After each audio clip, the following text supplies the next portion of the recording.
인사하고 소개했던 김재학 선교사님께서 나오셔서 말씀 전해주겠습니다. 제가 제주 있을 때 한 7년 전, 8년 전에 2년에 걸쳐서 우리 김재학 선교사님께서 섬기시는 다름스타트 교회에 갔었습니다. 다름스타트라는 그 도시가 있습니다. 어디냐면 우리나라 국가대표 그 원조 해외 선수하면 차범근 감독님이 있죠. 신실한 집사님이 사시고요. 그 차범근 선수 당시 70년대 독일에 갔을 때 가장 먼저 소속된 팀이 바로 다름스타트라는 그 팀이었습니다. 그리고 거기다가 프랑크푸르트 있다가 이제 그 우에파 그 축구 결승 우승하는 주역이 됐죠.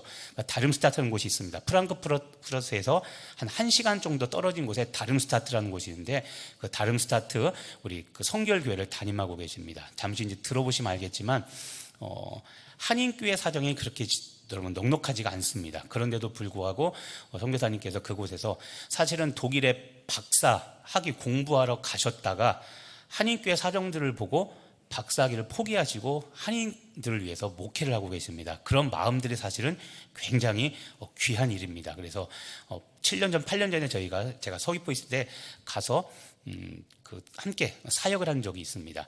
아무튼 저녁 식사하면서 얘기를 하다 보니까 그때보다 7, 8년 됐는데 2배가 부흥됐더라고요. 그래서 교인들이 90명, 100명에 이른다고 그러더라고요. 근데 정말 열심히 사역하시고 같이 들어보면 가슴 아픈 이런 일도 많고 우리가 생각지 못한 독일이라는 우리가 볼 땐 참 종교개혁지고 그리고 위대한 종교개혁의 나라인데 우리가 알지 못하는 또 아픔들, 연약함들이 있습니다. 그런 곳에서 열심히 섬기고 계시니까요.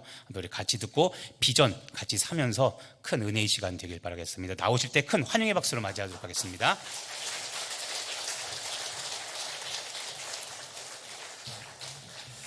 만나서 반갑습니다. 우리 사랑하는 강릉 성결교회 성도 여러분들, 이렇게 만나 뵐 수 있어서 너무 감사하고 너무 저에게는 큰 기쁨입니다. 세상에는 참 많은 하나님의 자녀들이 있잖아요. 그 자녀들 중에서 저희가 다 만나고 살 수 없는데 하나님께서 이렇게 서로 후원하고 중보할 수 있는 끈을 주시고 또 이렇게 만남까지 허락해 주셔서 이렇게 함께 말씀의 은혜 또 교제 나눌 수 있어서 너무나 하나님께 감사드리고요. 저희를 또 기도해 주시고 중보해 주시고 후원해 주신 여러분들께 다시 한번 감사의 말씀을 드립니다.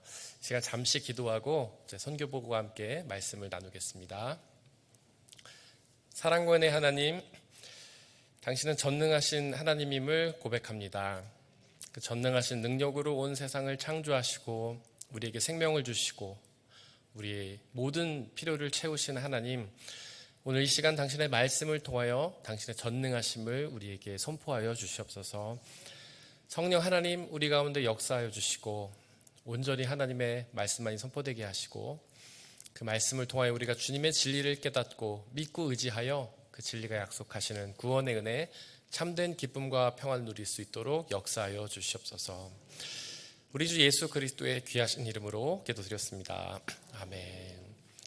네, 우리 이기원 목사님, 저희 이렇게 후원해 주시고 중보해 주신다고 제가 좋은 말씀 드리는 게 아니고요. 정말 좋은 분이십니다. 사실 많은 목사님들이 이렇게 후원자를 결정할 때는 친한 사람 위주로 후원을 합니다. 그래서 목사님 임지를 바꾸시면 후원이 끊기기도 하고 새로 연결되기도 하고 그러는데 정말 저는 이기원 목사님을 전혀 모르는 분이었습니다. 근데 이제 저랑 잘 아는 분이 계세요. 충주의 어떤 목사님이 잘 아는 분이 계신데 그분이 저한테 먼저 우리 교회를 후원하고 싶다고 장로님들하고 상의를 해보시겠다고 이제 약속을 해주셨는데 장로님들이 다 반대를 하시는 거예요. 무슨 독일을 후원하냐? 우리보다 훨씬 잘 사는 나라. 거기 선교사님이라고 해도 잘 살 텐데 뭘 후원하냐? 장로들이 반대를 해가지고 그분이 이제 저희를 후원하지 못하게 되셨습니다. 근데 그 이야기를 전해 들으신 우리 이기현 목사님이 어느 날 저한테 연락을 주신 거예요. 저는 전혀 얼굴도 모르고 알지 못하는 분이었습니다. 저희 교회를 후원해 주시겠다고 이렇게 약속을 하시는 거예요.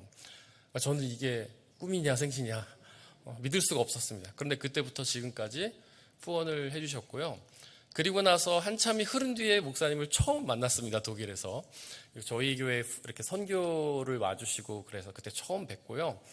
저는 그때 마음을 먹었습니다. 이기현 목사님 내가 평생을 존경해야 되겠다. 이렇게 전혀 모르는 이방 땅에 있는 목사를 위해서 기도해주고 후원해준 이 목사님, 정말 이분은 요즘 말로 찐이다. 다 아시죠, 여러분들? 찐이다? 네, 역시 젊으신 분들이 많으시네. 이게 마음이 젊으신 분들. 네, 찐이다라고 생각을 했고 정말 그때부터 마음으로 존경하게 되었습니다. 아시다시피 그 독일은요, 여러분들이 보실 때는 굉장히 잘 살고 좋은 나라처럼 보이죠. 근데 영적으로는 굉장히 죽어 있는 곳입니다. 기독교 국가라는 어떤 시스템은 갖춰 있지 않지만 많은 성도님들이 하나님을 믿는 사람들이에요. 그러니까 거의 온 독일에 사는 사람 중에 70%가 기독교인이라고 스스로를 말합니다. 그 중에 한 70% 정도의 반 정도는 가톨릭 교회 신자고 반 정도는 개신교회 신자입니다. 저희가 이제 독일에 있는 교회가 좀 넉넉치가 않기 때문에 많은 교회들이 다 독일 교회를 빌려서 예배 드립니다. 저희는 세입자고요. 월세 내고 예배 드립니다. 그래서 저희 독일 교회를 빌려 드리는데 독일 교회가 한 200석 정도 돼요. 조그만 교회예요. 저희 교회는. 저희가 빌려 드린 독일 교회는. 근데 등록 성도가 몇 명이냐면 3,000명입니다. 근데 주일 예배를 몇 명 참석하냐면 30명 참석합니다. 네. 마치 우리나라 사람들 물어보면 다 불교라고 얘기하지만 1년에 한두 번 절 갈까 말까만 하잖아요. 사람들이 비슷합니다. 자기가 기독교인이라고 말은 하지만 교회는 1년에 한 3-4번 부활절, 성탄절, 성령 강림절 이럴 때 한 번씩 좀 마음이 힘들 때 한 번씩 가는 곳이 그런 교회입니다. 영적으로 굉장히 피폐한 곳입니다. 저희 교회 성도님들 중에 한 10가정 정도는 독일 분들하고 결혼을 하셨어요. 근데 이분들이 핍박을 받아요. 교회 간다고. 그래서 한독 가정이 결혼을 하면 매주 교회를 못 옵니다. 그분은 겉으로는 자기가 그리스도인이라고 얘기하지만 실제 아내가 교회 가는 거를 핍박해요. 왜냐하면 독일 사람들은 주일에 모여서 가족들끼리 파티를 하거든요. 식사를 막 하기 때문에 아내가 가면 그걸 할 사람이 없잖아요. 그래서 핍박을 합니다. 그리고 독일 교회 성도들은요, 세금에서 7%, 그러니까 자기 월급의 7%를 종교세로 교회에다가 자동으로 헌금을 합니다. 자기가 월급이 나오면 7%가 자동으로 헌금으로 빠져요. 그러니까 교회에서 헌금 시간, 11조 시간이 없어요. 그러니까 한인교회에다가 아내가 나가서 헌금하는 거를 남편들이 반대합니다. 싫어해요. 왜냐하면 자기 월급에서 7%가 헌금으로 나가기 때문에. 그래서 저희 교회 성도님들은 비전이 뭐냐? 11조 하는 거, 감사헌금 하는 거. 이게 꿈이에요. 그래서 심지어 어떤 분들은 교회 헌금하고 싶어서, 하나님께 헌금하고 싶어서 알바를 뛰는 분들이 계세요. 막 주유소 같은 데 알바하고 그래서 좀 돈 생기면 교회에다가 헌금하고. 그래서 저희 교회도 굉장히 재정이 어렵습니다. 아까 우리 이교 목사님께서 저희 교회 한 예배 출석이 현재 90명 정도 되는데 헌금 수입이 굉장히 적어요. 11조 하는 사람이 거의 없기 때문에 그렇습니다. 영적인 상황이 이래요. 그 아내들은 저한테 찾아오면 늘 요청하는 게 뭐냐면, 목사님 우리 남편을 위해서 좀 기도해 주세요. 남편이랑 같이 교회 가는 게 자기 평생의 기도 제목이에요. 그래서 제가 복음을 전하려고 이렇게 얘기하면 정색을 합니다. 그 독일 사람들이. 당신이 이 독일 교회가 한 나쁜 짓을 아냐고. 2차 세계대전이 벌어졌잖아요. 히틀러라는 사람이 수많은 사람들을 죽였지 않습니까? 그때 많은 독일 교회가 히틀러를요, 하나님이 보내신 예언자라고 칭송했어요. 그래야 자기들이 먹고 살 수 있기 때문이죠. 그래서 독일 사람들은 그 상처들이 마음에 다 있어서 자기는 하나님을 믿지만 교회 안 간다고 말해요. 교회 목사들은 다 썩었다. 히틀러를 찬양하던 사람들이다. 그래서 아내가 교회 가는 걸 그렇게 핍박하는 거예요. 가지 못하게. 여러분들 계속 우리 독일 교회를 위해서 간절히 기도해 주시기를 바랍니다. 이거는 영적인 상황이고요. 경제적으로도 참 쉽지는 않습니다. 네. 독일 경제는 잘 살죠. 근데 아까도 말씀드렸지만 성도들의 헌금이 적기 때문에 독일 교회 목회자들은 다 어렵게 생활합니다. 저희 교회가 한 90명 정도 모인다고 했는데 저희 지방회가 유럽에 15개 교회가 있습니다. 그중에 저희 교회는 굉장히 재정이 좋은 편에 속해요. 나머지 교회 목회자들은 굉장히 어렵게 사역합니다. 심지어 자비량으로 사역하시는 분들도 굉장히 많이 계세요. 그런 분들 위해서 계속 기도해 주셨으면 좋겠고요. 여러분들이 지금 동남아시아나 이런 데 다 선교하시잖아요. 지금 보니까 태국도 있고 뭐 이러시던데, 그분들이 느끼시는, 뭐 예를 들어서 여러분들이 후원해 준 금액이 뭐 한 30만 원이다 하면 라오스 선교사님들이 받는 30만 원과 독일이나 유럽에 계신 분들이 받는 30만 원이 같을까요? 그렇지 않죠. 지금은 독일이 물가가 엄청나게 올랐습니다. 독일은 러시아 우크라이나 전쟁의 피해를 직격탄을 맞았습니다. 저희는 그 독일은 러시아에서 보내주는 가스관 연결된 걸 통해서 그 가스를 받아서 생활을 했거든요. 근데 전쟁이 터지면서 그 가스관을 러시아가 끊어버렸어요. 그래갖고 물가가 엄청나게 올랐습니다. 그리고 독일 사람들은 밀가루 먹잖아요. 근데 그 밀가루를 어디서 수입했냐면 우크라이나에서 그동안 수입을 해왔었습니다. 근데 전쟁이 일어나면서 그 물가가 엄청 올랐죠. 그 독일 사람들 기름 먹는데 식용유, 그것도 다 전량 우크라이나에서 수입을 해왔습니다. 근데 전쟁이 일어나면서 그게 엄청나게 올랐어요. 그래서 물가가 굉장히 비쌉니다. 그리고 우리나라 요즘에 환율이 되게 높아졌잖아요. 원달러 유로 환율이 지금 거의 1,550원, 60원에 육박합니다. 굉장히 물가가 많이 올랐어요. 그래서 독일에 있는 한인들이 다 어렵지만은 목회자들도 굉장히 어려운 상황입니다. 그래서 저희가 여러분들이 보내주시는 그런 금액이 저희한테 너무 귀하게 쓰이고 있고요. 그래서 여러분들이 이렇게 후원해 주시고 기도해 주신 것에 대해서 아주 너무나 감사를 드리고 있습니다. 저는 아까 목사님 말씀하신 것처럼 원래 유학으로 독일에 왔습니다. 저는 원래 비전이 선교사였어요. 그래서 독일의 선교학을 공부하기 위해서 갔습니다. 왜냐하면 제대로 공부해야 제대로 선교할 수 있다고 생각했기 때문입니다. 그래서 제가 딱 유학을 오자마자 이제 옆에 있는 이웃교회에서 담임 목회자가 없어서 영상 예배를 드리고 있더라고요. 근데 독일에는 그런 곳이 굉장히 많습니다. 왜냐하면 성도들이 얼마 안 보이는 교회들이 대부분이지만 모여도 재정이 부족하기 때문에 목회자를 모시기가 너무 어렵고요. 그리고 목회자 자체가 독일에는 별로 없습니다. 그래서 비디오를 틀어놓고 한국교회 대형교회 예배를 이렇게 틀어놓고 예배를 드리더라고요. 그래서 제가 독일에 가자마자 어떻게 제가 있다는 소식을 듣고 저한테 연락이 왔어요. 와서 설교만 해줄 수 있냐고. 근데 많은 유학생 목사님들이 그거를 거절합니다. 왜냐하면 그렇게 가서 사역을 하면 공부를 잘 못하기 때문이죠. 자기 유학이 방해가 되는 거예요.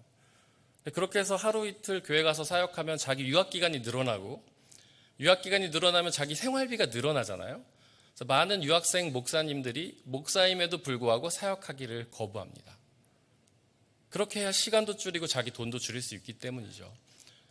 근데 하나님께서는 저에게 그 영혼들을 향한 뜨거운 마음 주셔서 제가 독일에 간 지 3일 만에 그 교회에서 설교를 하기 시작했습니다. 근데 그쪽 교회에서 이제 교통비 정도 이렇게 챙겨줬죠. 근데 저는 그렇게 한 2년 정도 사역을 했는데, 제가 지금 교회에서 저를 이제 청빙을 해왔어요. 왜냐하면 저희 교회도 유학생 목사님이 목회를 하고 있었는데, 그 목사님이 유학을 마치고 이제 한국을 떠나게 되는 거예요. 그리고 교회가 또 빈 거예요. 그래서 교회에서 저희 지방회에서 지금 이 다름슈타트 중앙교회를 가서 사역을 해라고 저에게 이제 명령을 내리신 거죠. 그래서 제가 그 교회를 다른 목사님께 이렇게 부탁을 드리고 제가 저희 교회로 오게 되었습니다. 저희 다름슈타트 중앙교회 제가 2012년에 부임을 했습니다. 그때 성도님이 16분 계셨어요. 제가 막내였습니다. 다들 연세가 많으신 분들이었고, 뭐 간호사로 오셨다가 정착하신 분들이 대부분이었고요. 학생 한 명도 없었습니다. 근데 이제 이분들이 독일은 이제 남편들이 핍박을 하고 하니까 매주 교회 나오시는 것도 아니고, 뭐 어떨 때는 예배 시작하는데 저하고 한 두세 명 앉아 있는 적도 많았어요. 그때마다 저는 기도했습니다. 나는 선교사다. 선교사로 하나님 부르셨고 이곳에 보내셨다. 성도가 한 명 있어도 나는 예배를 열심히 준비할 것이고 열정적으로 설교할 것이다. 그런 마음을 주셨어요. 그렇게 사역을 쭉 이어오게 되었고요. 이제 이기호 목사님께서 이렇게 오셔가지고 후원도 해주시고 선교도 해주시고, 그때 이제 독일에 있는 성도들은 은혜에 굉장히 갈급합니다. 그래서 수련회 같은 걸 전혀 할 수가 없기 때문에 그게 이제 다 소망이었어요. 성도님들도 소망이고 아이들도 소망이고. 그래서 제가 이기현 목사님께 부탁을 드렸습니다. 목사님 이번에 수련회 와주실 수 있냐고, 자비량으로 비행기표도 다 끊으시고 여비도 다 발해서 와주실 수 있냐고 제가 어려운 부탁을 드렸는데, 그때 이기현 목사님께서 서귀포교회 성도들하고 같이 와주셨어요.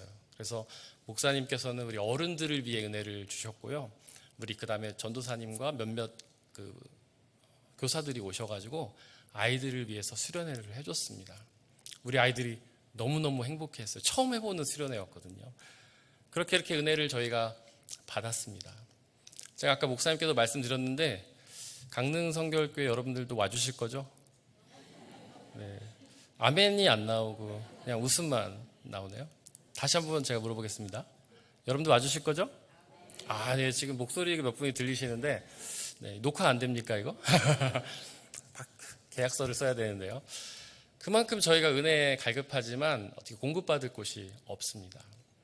근데 이제 이렇게 목사님께서도 와주시고 교회에서도 기도를 해주시고, 그래서 저희가 조금씩 이제 성장을 했어요. 저희 교회는 제가 늘 말하는데 성도 보존의 법칙이 있다라고 저는 늘 얘기합니다. 여러분들 아시죠? 질량 보존의 법칙이라는 그 어려운 법칙 아시죠? 핵심은 뭐 들어오는 게 있어도 나가는 게 있어서 맨날 똑같다는 거예요. 저희 교회가 늘 그랬습니다. 1년에 뭐 새로운 성도가 한 5명 오면은 5명이 한국으로 가는 거예요. 뭐 유학을 오거나 직장을 이렇게 취업돼서 오면은 꼭 그만큼이 가는 거예요. 몇 년이 그랬어요. 저희가 몇 년 동안 성도 수가 맨날 똑같은 거예요. 사람만 바뀌고. 근데 어느 순간부터가 조금씩 더 오시더라고요. 제가 저희 교회에 지금 만 13년 사역했거든요. 제가 34살에 유학을 가서 만 13년 사역했습니다. 제가 몇 살인지 나오죠? 네. 젊어 보이죠? 감사합니다. 그래서 조금씩 늘어서 저희가 처음에 16명 있다고 했는데 지금은 몇 명이냐면, 사진을 보여드리겠습니다. 저희 교회 성도님들 사진 나오고 있나요? 네, 저희 교회 성도님들 이게 네, 감사합니다. 다 주께서 하셨고 주님의 은혜입니다. 이게 제가 그 한국에 떠나기 바로 전날 사진을 찍은 거예요. 이게 저희 가운데 보시면은 한복을 입은 어린 아이가 보이는데 잘 보이십니까? 예, 이 아이 돌 예배를 이제 드린 거예요. 성도들이 다 같이 나와서 사진을 찍었습니다. 저희 보시면 아시겠지만 다양한 연령대가 있습니다. 70 넘으신 분도 계시고요. 제일 막내 우리 1살짜리도 있고 뱃속에 있는 아기도 있고, 다양한 연령대가 모여서 예배를 드리고 있습니다. 저희 교회 사역자는 2명입니다. 저하고 저보다 더 높은 전도사님 한 분 계십니다.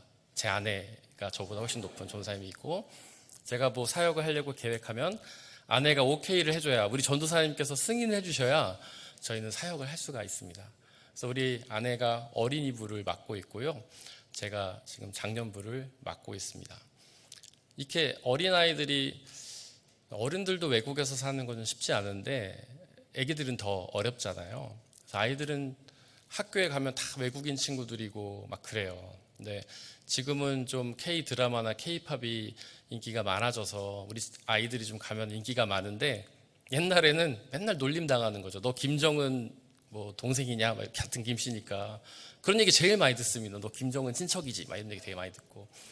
뭐 니하오 하면서 중국애라고 하고. 근데 요즘에는 좀 괜찮은데, 그러다 보니 아이들이 아무리 독일어를 잘해도 친구들하고 어울리기가 쉽지가 않습니다. 그래서 아이들의 영적인 상태가 그렇게 좋지 않은데, 저희 아내가 이제 사역을 하면서 이제 아이들이 좀 교회에 좀 오기 시작했는데, 저희 교회는요 어린이부 때문에 작년이 부흥한 케이스입니다.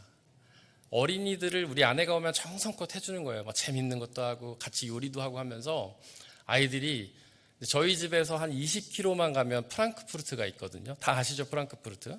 거기는 대형 교회가 많아요. 뭐 1000명 모이는 교회도 있고요. 시스템이 되게 잘 돼 있습니다. 근데 이 아이들이 우리 교회 오고 싶다고 하는 거예요. 저 전도사님 너무 잘해주고 애들 좋다고. 그래서 이 아이들이 등록하면서 어른들이 좀 부흥을 하였습니다. 저희 교회는 아무래도 이민교회다 보니까 예배와 말씀도 중요하지만 교제가 굉장히 중요합니다. 외국에 살아보신 분들 없으실 수도 있는데 되게 외롭잖아요. 그래서 교회에 오면은 우리가 말씀의 은혜도 받지만 같이 많이 놀아야 됩니다. 교제를 해야 돼요. 저희 교회는 여러 가지 교제가 있는데 그 중에 하나가 이사 교제입니다. 여러분들 이사할 때 남의 집 가서 도와주고 그러시나요? 요즘 안 그러죠? 다 포장 이사 하시죠? 돈만 내면 다 해주잖아요. 독일에도 그런 게 있긴 있어요. 근데 너무 비쌉니다. 한 번 그렇게 이사 부탁하면 한 300만 원 정도 내야 돼요. 잠깐 시간당 돈이 막 올라가고. 그래서 독일 교회에 있는 이민교회들은 전부 품앗이를 합니다. 누구 이사한다 그러면 가서 다 도와주고 그렇게 하는데 저희 교회 이사팀입니다. 여기 보면 파란 모자 쓴 사람 보이시죠? 그게 접니다. 제가 지금 만 13년 동안 이사를 하고 있습니다. 왜냐하면 제가 가야 다른 성도님들이 따라오거든요. 제가 안 가고 팀만 보내면 잘 안 가요. 그래서 이게 일주일 전에 이사한 겁니다. 여기에 지금 이사한 분이 안 보시고 딴 데 계신데 이분이 원래는 6월 달에 이사를 하려고 했어요. 제가 5월 마지막 주에 한국을 간다고 했더니 굳이 제가 떠나기 일주일 전에 이사 날짜를 잡으셔가지고 빨리 땡겨서 이사를 한 겁니다. 그래서 제가 나가서 이렇게 이사를 한 건데 여기 보면 놀고 있는 것처럼 보이죠? 사진이 이렇게 나온 겁니다. 제가 제일 열심히 합니다. 제가 놀면 다 같이 놀기 때문에 아주 열심히 합니다. 이게 이제 이사하고 나서 이렇게 식탁 교제 하는 거예요. 원래 이사하는 날 뭐 먹어야 되죠? 짜장면. 근데 독일엔 짜장면 먹을 수가 없잖아요. 그래서 저희는 이사하는 날 사발면을 먹습니다. 그리고 김밥을 먹어요. 그래서 이렇게 지금 같이 이사한 분들이 이렇게 모여서 하고 있습니다. 한 1년에 한 6, 7번 정도 이사하는 것 같아요. 적으면 더 할 때도 있고요. 그 다음에 이제 저희 청년부입니다. 제가 아까 말씀드렸죠. 제가 저희 교회에 처음 부임했을 때 제가 막내였다고 말씀드렸죠. 그러니까 청년이 한 명도 없는 교회였던 거예요. 근데 지금 한 24명 정도 재적이 있고요. 출석은 거의 20명 정도 하고 있습니다. 아유, 박수. 예, 너무 감사합니다. 근데 더 감사한 건 뭐냐면 이 중에 한 3분의 1 정도가 교회를 한 번도 안 가본 청년들이에요. 이민교회에 있다 보니까 장점이 뭐냐면 한국에서는 전혀 교회 근처도 안 가보신 사람들, 특히 요즘에 좀 한국의 그 교회에 대한 인식이 좀 안 좋잖아요. 그러니까 그런 분들이 많이 계신데 이렇게 이민을 오면요 반강제적으로 교회에 오게 됩니다. 너무 외롭거든요. 그리고 한국 음식도 못 먹고 하니까 교회 가면은 저희가 주일마다 밥을 아주 잘 먹습니다. 맛있는 거. 그래야 청년들이 밥 먹으러 한 번씩 오고요. 어떤 청년은 그러더라고요. 자기가 평생에 교회를 한 번도 안 가봤대요. 근데 밥 먹고 싶어서 교회 온다는 거예요. 그리고 저한테 하는 말이 제가 아무래도 예배가 잘 적응이 안 되는데 혹시 밥만 먹고 가면 안 되냐고. 예배 끝나고 와서 밥만 먹고 가면 안 되냐고. 제가 그러라고 했어요. 그럼 보통 양심이 있는 청년 어떻게 하죠? 근데 이 청년은 진짜 밥만 먹고 가더라고요. 네. 근데 감사하게도 가끔 수련회 같은 건 따라와서 예배할 때 밖에서 놀고 재밌는 거 할 때 이렇게 있고 그러더라고요. 그래서 저희 교회는 지금 정말 초신자, 한국에서 정말 교회 안 가보신 분들이 와서 같이 예배 드리고 양육받고 세례받고 그리고 집사님도 되시고 선교도 가고 이런 분들이 꽤 많이 계십니다. 너무나 감사한 일이죠. 네. 여기 보면 제가 파란 옷 입고 있죠. 거기 왼쪽에 체크무늬 입고 있는 분이 청년 회장인데 불과 1년 전만 해도 교회를 안 다니던 분이었습니다. 근데 저희 교회에 와가지고 이제 세례도 받고 양육도 받고 청년 회장까지 됐고요. 지금은 모든 거 다 따라다니고 선교도 따라다니고 뭐 이렇게 놀러 다니는 것도 따라다니고 아주 귀한 청년으로 성장을 하였습니다. 저희가 이거는 이제 청년 수련회 하는 장면이에요. 청년들도 은혜에 되게 메말라 있습니다. 그래서 저희가 바로 옆에 있는 한인교회랑 같이 청년부 연합 수련을 했는데요. 바로 옆에 있어요. 60km밖에 안 떨어져 있습니다. 그래서 이 교회랑 같이 저희가 모여서 수련회를 했어요. 그 교회 청년 한 20명, 저희 교회 한 15명 이렇게 모여서 은혜를 받았습니다. 그리고 이거는 이제 어린이부인데요. 우리 어린이들이 참 액티비티를 많이 합니다. 예배도 드리지만 끝나고 한국 간식 이렇게 만들어 먹어요. 이번 주에는 솜사탕 만들었는데 그전에 뭐 떡볶이도 만들고 핫도그도 만들고 그렇게 해서 나눠 먹습니다. 그게 제일 중요합니다. 한국에 오니까 뭐 길에 먹을 게 너무 많더라고요. 어딜 가든지 뭐 교회 아니어도 핫도그도 먹을 수 있고 막 그렇잖아요. 너무 많이 먹어서 오히려 걱정이죠. 그런데 한국에서는요, 핫도그 먹으려면 오직 교회에 와야 됩니다. 그래서 아이들이 이렇게 핫도그, 뭐 떡볶이 이렇게 만들어 먹으면서 아이들을 꼬시고요. 그래서 아이들이 이렇게 교회에 나오게 됩니다. 여기 지금 왼쪽에 계신 여자분 보이시죠? 이분도 불과 1년 전에 교회 안 다니던 분이었습니다. 근데 지금 교회 와서 양육도 받고 세례도 받았고 이렇게 어린이부를 위해서 또 섬겨주시는 또 귀한 분이십니다. 오른쪽 뒤에 눈 감은 아이 보이시죠? 빨간 옷 입고 있는 애. 저희가 지금 축구 유니폼 입고 있죠? 저 아이는 1년 내내 저 옷만 입습니다. 대한민국을 너무 사랑해가지고 저 아이는 독일에서 태어났어요. 한국에 한 번밖에 안 와본 아이입니다. 근데 1년 내내 축구 유니폼만 입고 다닙니다. 저 아이가 누구냐면 저의 아들입니다. 둘째 아들입니다. 네, 감사합니다. 그래서 저희 아버지가 교회 사진을 보면 맨날 저 옷만 입고 다니니까 이번에 파란색하고 까만색 2개 더 사주셨어요. 그래서 이번에 가면 아마 다채로운 색깔들로 이렇게 옷을 입을 수 있을 것 같습니다. 이게 아이들 지금 같이 그거 하는 시간이에요. 2부 순서 하는 시간인데 같이 이렇게 만들기도 하고 그렇게 하고 있습니다. 그 다음에 저희는 말씀 양육에 집중합니다.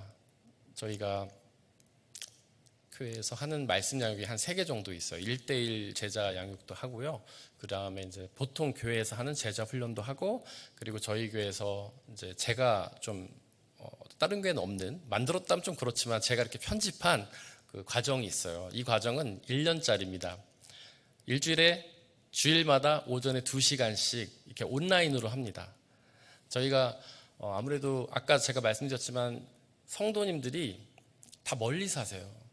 저희가 다름슈타트 중앙교회인데 다름슈타트라는 도시에 저희 교회가 있는데 이 다름슈타트의 총 한인이 한 100여 명 정도 된다고 해요. 근데 저희 교회는 재적이 130명입니다. 안 놀라시네요. 다시 한번 말씀드릴게요. 다름슈타트의 총 한인이 100명입니다. 저희 교회는 재적이 130명입니다. 예, 좋습니다. 예, 감사합니다. 그 얘기는 뭐냐면 주변에 있는 도시들에서 성도님들이 교회를 오시는 거예요. 가깝게는 한 20, 30분, 멀리는 1시간씩 차를 타고 오십니다. 예배 한번 드리려면. 그러니까 주중에 교회에서 모임을 할 수가 없어요. 모임을 하면 저희만 옵니다. 다 멀리 사시니까 올 수가 없어요. 그래서 저희는 다른 모든 모임을 다 줌으로 합니다. 이렇게 온라인으로 합니다. 그래서 모든 양육반 다 온라인으로 하고요. 금요 예배가 저희도 있는데 저희는 금요 예배도 온라인으로 합니다. 그래서 저희 집에서 제 아내가 피아노 치고 제가 찬양하면서 설교하고 그렇게 온라인으로 하고 있습니다. 그런데 제가 저희 교회에서만 한다는 그 평신도 성경 공부가 일주일에 2시간 1년 동안 하는 겁니다. 쉽지 않겠죠? 주일마다 2시간씩 아침 8시부터 10시까지 그거를 1년 동안 해요. 그런데 지금 벌써 5기째 하고 있습니다. 매 기수 7명, 8명씩 5기도 지금 5명 정도 모여서 매 주일 아침마다 2시간씩 하고 있습니다. 그만큼 말씀에 대한 열정들이 많고요. 그 양육 모임에 참여하는 많은 분들이 초신자들이십니다. 그래서 그분들이 신앙 안에 이렇게 잘 뿌리 잡는 일들을 하고 있습니다. 저희 교회도 1년에 한 번씩 선교 여행을 갑니다. 단기 선교를 가요. 저희도 뭐 작고 어려운 교회지만 저희도 나름 이렇게 성도님들께서 후원금을 모으셔서 가는데 어디를 가냐면 저희는 동유럽, 불가리아나 알바니아를 가서 선교사님들께 김치를 담궈드리는 그런 사역을 하고 있습니다. 한국 사람은 김치 먹어야 되잖아요. 근데 독일은 그나마 감사하게도 배추도 살 수 있고 고춧가루도 살 수 있어요. 그래서 저희가 김치를 담가 먹는 게 가능한데 이 동유럽에 있는 국가들은요, 배추도 살 수가 없고 고춧가루도 살 수가 없어요. 그래서 선교사님들이 1년 내내 김치 없이 살아가시는 거예요. 그래서 저희 유럽에 있는 한 5개 교회 정도가 선교회를 조직했습니다. 오이코스 선교회라는 선교회인데 이 선교회가 하는 일이 뭐냐면 1년 동안 열심히 돈을 모아서 고춧가루도 사 모으고 배추도 사 모으고 11월 달에 여기를 가가지고 저희가 김치를 담가드려요. 선교사님들한테. 근데 한 40여 분들이 오십니다. 김치를 3.5톤 정도 담급니다. 근데 다른 교회들은 뭐 목사님만 오시는데 저희 교회는 저를 포함해서 한 7, 8명씩 항상 가서 김치를 담가드립니다. 저희 교회에서 이제 작년에 불가리아를 갔거든요. 1300km 떨어져 있는데 차로 갔습니다. 24시간밖에 안 걸려요. 4시에 떠나면 다음날 오후 4시에 도착합니다. 우리 서로 돌아가면서 운전해가지고 차에다가 뭐 고무장갑 싣고 고춧가루 싣고 액젓 싣고 가가지고 김치 담가드리고요. 또 저희 교회는 음악 하시는 분들이 좀 계신데 저녁에 이제 공연을 준비해서 선교사님들한테 이렇게 콘서트도 해드리고 그런 사역을 하고 있습니다. 이게 이제 김장 담그는 중간에 이렇게 모습인데 다 행복해 보이죠? 정말 행복합니다. 여러분들도 이렇게 섬김이나 봉사 해보셨잖아요. 그런데 우리가 하나님의 사역자들, 선교사님들을 위해서 이렇게 김치를 담가드리고 섬길 수 있다는 게 저희한테 너무 큰 기쁨이고 1년 내도록 저희는 준비하고 많은 은혜를 받고 있습니다. 여기 보면 왼쪽에 있는 분이 접니다. 네, 그래서 머리에 이렇게 두건도 쓰고 이렇게 하고 있습니다. 그리고 저희 교회는 이제 축구팀이 있어서 이웃교회와 축구 시합을 합니다. 저희 교회 목회하려면 축구 잘해야 됩니다. 김치도 잘 담궈야 됩니다. 그래야지만 선교도 할 수 있고 이렇게 축구를 해야 또 청년들이 모이고 그렇게 또 선교하지 않겠습니까? 전도하지 않겠습니까? 그 다음에 테니스, 저희 교회 테니스 팀입니다. 가운데 회색 옷 입고 있는 게 접니다. 저희 교회 목회하려면 테니스도 쳐야 됩니다. 바쁘죠? 말씀도 전해야 되지만 테니스도 쳐야 되고 김치도 담궈야 되고 이사도 해야 되고 주로 놀 시간이 없습니다. 너무 바쁩니다. 그 다음에 뭐냐면 이게 저희 교회 트레킹 팀입니다. 이 뒤에가 어디냐면 노르웨이예요. 근데 저희 교회 1년에 한 번씩 못 가고 한 3, 4년에 한 번씩 이렇게 트레킹을 가는데 이 오른쪽에 있는 분이 저희 교회 되게 중요한 역할을 하는 그 집사님이신데 사실 이제 집사를 안 받고 싶다 그래갖고 나이는 집사님 나이인데 청년이에요. 이분은 굳이 해마다 저의 시간을 먼저 묻습니다. 목사님 이때 시간 되세요? 왜 그러냐고 물으면 목사님 시간에 맞춰서 트레킹을 가려고요. 여기가 노르웨이인데요. 저희가 4박 5일 동안 66km 걸었습니다. 뒤에 가방 20kg씩 짊어지고 네. 아침에는 컵스프 하나, 점심에는 초코바 하나, 저녁에는 스파게티 조금 삶아 먹으면서 66km 걸었습니다. 이렇게 해야 성도들이 하나 되고 또 친해지고 그러거든요. 저희 교회는 사역하려면 트레킹도 해야 됩니다. 아무나 못 가는 교회예요. 저희는 준비된 목사만 할 수 있어요. 제가 그 다음에 이제 보면 저희가 어디 숙소에서 잔 게 아니라 텐트 치고 잤습니다. 밤에는 엄청 춥거든요. 화장실도 없어요. 그래가지고 이런 데서 이렇게 텐트 치고 자면서 트레킹 했고요. 사진을 올려드리지 않았는데 저희 교회는 달리기 마라톤 팀도 있습니다. 한 성도 중에 반 정도가 마라톤을 뛰어요. 그리고 매주 뛴 거를 이렇게 올려서 인증을 해야 돼요. 우리 교회에서 목회하려면 마라톤도 해야 됩니다.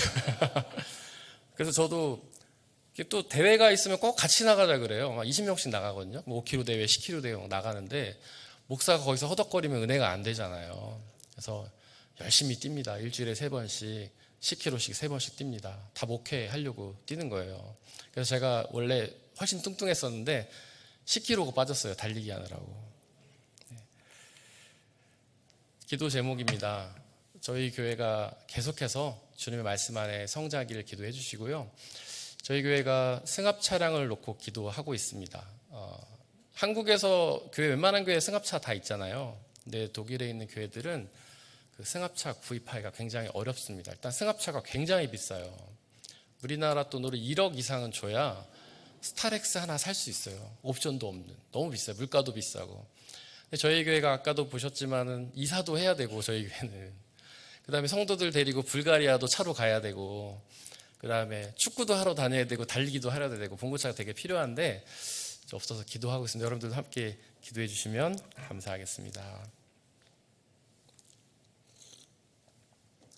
이제 선교 보고는 이 정도로 하면 될 것 같고요. 이제 말씀을 좀 나누겠습니다. 오늘 저희가 아까 읽은 말씀에서 보면 하나님은 전능하시다라는 말씀을 나누었습니다. 여러분들 하나님 전능하시다고 다 믿으시죠? 우리가 매 주일마다 고백하는 사도신경에 보면 첫 줄이 이렇습니다. 나는 전능하신 아버지 하나님, 천지의 창조주를 믿습니다. 우리는 하나님의 전능성을 생각하면 야, 하나님은 뭐든지 할 수 있어 이렇게 생각하죠. 내가 기도하면 다 들어주시고 내가 바라는 걸 다 들어주시고 이렇게만 생각하죠. 근데 사실 하나님의 전능성은 훨씬 더 크고 깊은 의미가 있습니다. 그것에 대해서 오늘은 시간이 많이 이미 갔기 때문에 아주 간략하게만 이야기하려고 합니다. 우리가 아까 사도신경에서도 고백했지만 하나님의 전능성의 가장 중요한 것은 뭐냐면요, 바로 하나님이 아버지라는 사실에 있습니다. 아버지라는 건 무슨 뜻이냐면 생명을 창조하시는 창조주라는 뜻입니다. 꼭 아버지라고 표현하지 않아도 됩니다. 어머니라고 해도 돼요. 핵심은 하나님이 생명의 창조주라는 사실에 있습니다. 그 하나님께서 저와 여러분들의 생명을 창조해 주셨음을 믿으시죠? 그래서 우리가 이 땅에 온 것 아니겠습니까? 이 세상의 과학이 아무리 발전해도 생명은 창조할 수 없습니다. 지금은 생명을 복제하기는 하죠. 비슷하게 만들어내긴 하지만 창조는 절대 못합니다. 오직 하나님만의 역사시죠. 그 하나님께서 하나님의 전능하신 창조의 능력으로 저와 여러분들을 창조해 주셨고요. 그리고 온 우주 만물을 창조해 주셨습니다. 하늘의 해, 달, 별, 그리고 동식물들을 창조해서 우리에게 주셨습니다. 그리고 하나님은 오늘도 계속해서 일하시면서 그 우주를 움직여서 우리의 필요를 채워주십니다.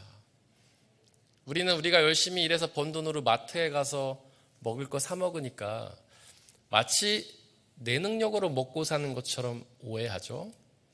하지만 하나님이 주시지 않으시면 우리는 그 어떤 것도 누릴 수가 없습니다. 제가 말씀드렸죠. 우크라이나 러시아 전쟁 때문에 독일에서는 한동안 밀가루 구하기가 어려웠습니다. 식용유를 구할 수가 없었어요. 독일 사람들 돈 많잖아요. 경제적으로도 부유하죠. 그런데 밀가루를 못 사요. 식용유를 못 사요. 하나님이 허락하지 않으시면 우리는 그 어떤 것도 누릴 수 없는 것입니다. 한국에 오니까 쿠팡이 그렇게 좋더라고요. 쿠팡이 없는 게 없어요. 저희 아버지가 쿠팡 열심히 하시는데 뭐 그냥 누르기만 하면 필요한 거 제가 말만 하면 다음날 집에 딱딱 와 있더라고요. 그런데 여러분들, 하나님이 허락하지 않으시면 우리는 그 어떤 것도 얻을 수가 없습니다. 지금 여러분이 여러분 된 것, 지금 이 자리에서 이렇게 살아가실 수 있는 것도 바로 창조주 하나님의 은혜이심을 믿으시기를 바랍니다. 그런데 우리는 그 하나님 앞에서 이런 질문을 하죠. 하나님이 전능하시다면 우리가 기도하고 바라는 것들은 다 이루어져야 되는 게 아닐까? 내가 건강을 위해 기도하면 내가 건강해져야 되는 게 아닐까? 내가 좀 풍족함을 위해 기도하면 하나님께서 다 필요를 채워주셔야 되는 게 아닐까? 정말 그럴까요? 그렇지 않습니다. 성경에서 많은 신앙인들은요, 하나님을 잘 믿었지만 오히려 고난을 당하는 경우가 굉장히 많았습니다. 하나님께서 아브라함을 부르셨습니다. 아브라함은 원래 자기 지역에서 잘 먹고 잘 살던 사람이었어요. 부자였습니다. 하나님이 그에게 뭐라고 하셨죠? 너는 본토, 친척, 아비집을 떠나서 내가 지시할 땅으로 가라. 거긴 아무도 없는 곳이었어요. 아브라함은 자신의 부유함을 다 내려놓고 오히려 가난함으로 나간 것이죠. 예수님의 제자들도 마찬가지였습니다. 자신의 직업들을 다 내려놓고 예수님을 따랐습니다. 저와 여러분에게도 하나님은 똑같은 걸 요구하실 수 있어요. 우리는 하나님께 부유함을 바라지만 하나님은 오히려 우리의 모든 것들을 내려놓고 오히려 자신의 십자가를 지고 주님을 따르라고 말씀하실 수도 있습니다. 저에게는 딸이 하나가 있고 아들이 하나 있습니다. 2년 전쯤에 저희 딸이 좀 아팠어요.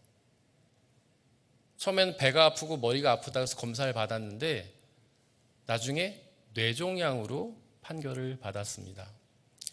수술을 해야 했어요. 저는 그때 하나님께 질문했죠. 하나님 전능하시다면서요. 창조주시잖아요. 모든 걸 하시는 분이잖아요. 생명을 창조하셨잖아요. 근데 왜 저희 딸에게 이런 어려움을 주시죠? 제가 부족했습니까? 제가 하나님께 죄를 졌나요? 의사가 수술을 하고 나면은 부작용이 있을 수도 있다. 다 일어나는 건 아닌데 있을 수도 있다 하더라고요. 그 부작용이 뭐였냐면 언어장애나 행동장애가 올 수 있다고 얘기를 했습니다. 수술을 마쳤는데 우리 딸이 그 부작용이 그대로 다 온 거예요. 언어장애가 왔고 행동장애가 왔습니다. 고1 나이예요. 수술 받기 전에는 그렇게 케이팝 춤을 추면서 부모를 즐겁게 했던 아주 밝은 아이였습니다. 수술을 하고 나왔더니 잘 움직이지도 못하고요. 말도 잘 못하는 아이가 되었습니다. 전 그때 또 한 번 질문했어요. 하나님 전능하시다면서요. 모든 생명을 창조하셔서 하나님 돌보신다면서요. 근데 왜 우리 딸한테는 이렇게 하시나요? 제가 부족했나요? 저는 나름 하나님 앞에서 열심히 사역한 것 같은데요. 우리 영혼들을 위해서 시간도 물질도 다 투자한 것 같은데 하나님 왜 저한테 이런 어려움을 주시나요? 그때 하나님이 저에게 그런 음성을 주셨습니다.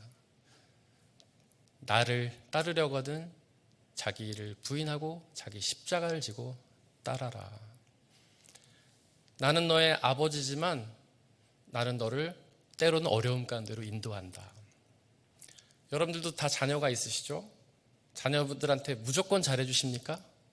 아니에요. 우리는 때로는요, 자녀가 싫어하는 걸 줄 때도 있고요, 자녀를 혼낼 때도 있습니다. 왜냐하면 자녀를 사랑하기 때문이죠. 자녀가 잘 성장하기를 바라기 때문이에요. 하나님께서는 늘 저와 함께 계시면서 저의 삶을 이끌어 오셨습니다. 지금 저희 딸은 많이 좋아졌습니다. 지금부터 2년이 지났는데요. 지금 말도 이제 잘하고요. 이제 다시 걸그룹 댄스도 추기 시작했습니다. 하나님께서는 2년이라는 시간 동안 저희 딸을 회복시켜 주셨습니다. 하나님께서 우리와 늘 함께 계시면 우리의 삶을 이끌어 가십니다. 혹시 여러분들도 지금 어려움을 겪고 계십니까? 우리는 그때마다 하나님께 질문하죠. 하나님, 제가 뭘 잘못했죠? 하나님, 저를 버리셨나요? 예수님께서 십자가 달리셨을 때 하나님께 그렇게 부르짖으셨죠. 엘로이 엘로이 라바 사박다니, 나의 하나님 나의 하나님 어찌하여 나를 버리십니까? 하지만 하나님께서는 그분을 죽음에서 일으켜서 부활하게 하셨습니다. 그리고 온 세상의 구원자로 삼으셨죠. 하나님께서는 저와 여러분들도 그렇게 사용하실 것입니다. 비록 지금 우리가 어렵고 힘든 일을 겪을 수 있겠지만 하나님은 우리 곁에 계십니다. 그분은 창조주시고 전능하신 아버지 하나님이십니다. 저와 여러분들의 아버지십니다.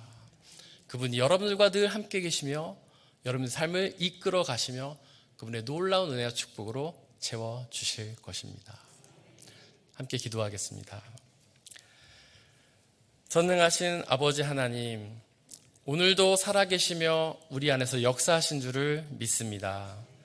때론 우리의 삶이 형통하고 때론 우리의 삶이 어려움 가운데 있을지라도 하나님, 우리를 버리신 것이 아니라 우리와 늘 함께 계시며 우리를 이끌어 가심을 믿음으로 고백합니다.